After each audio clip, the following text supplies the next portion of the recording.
আজকে আমরা শিখব স্পোকেন ইংলিশের খুবই গুরুত্বপূর্ণ একটি রুলস, সেটা হচ্ছে হ্যাভ ভার্বের ব্যবহার। আমরা জানি হ্যাভ ভার্ব শব্দের অর্থ হচ্ছে আছে, যেমন হ্যাভ বা হ্যাজ।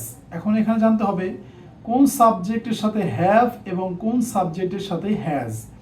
যেমন আই, উই, ইউ, দে এদের সাথে হ্যাভ বসে। ঠিক তেমনিভাবে হি, শি, ইট এবং যে কোনো সিঙ্গুলার নাউন এদের সাথে হ্যাজ বসে। যেমন কীভাবে বাক্য বানাতে হয়, যেমন আই হ্যাভ, আমার কোনো কিছু একটা আছে, এরপর যে কোনো একটা নাউন, যেমন আই হ্যাভ এ মোবাইল, আমার একটি মোবাইল নেই, I don't have a mobile. যদি প্রশ্ন করা হয় যে আমার কি একটি মোবাইল আছে, do I have a mobile.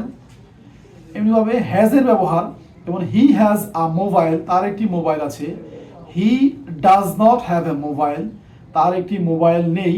তার কি একটি মোবাইল আছে, does he have a mobile. এখানে একটি বিষয় খুব খেয়াল রাখবেন, হ্যাজ ব্যবহার করার সময় এবং হ্যাড ব্যবহার করার সময় অবশ্যই নেগেটিভ এবং ইন্ট্রোগেটিভ প্রশ্ন বানানোর সময় অবশ্যই হ্যাজকে হ্যাভে পরিণত করতে হবে। আজকের মতো এখানে বিদায় নিচ্ছি ইনশাআল্লাহ। এরকম আরও অনেক আকর্ষণীয় ক্লাস পাওয়ার জন্য অবশ্যই আমার চ্যানেলটিকে সাবস্ক্রাইব করুন এবং ফেসবুক পেজটাকে ফলো করুন।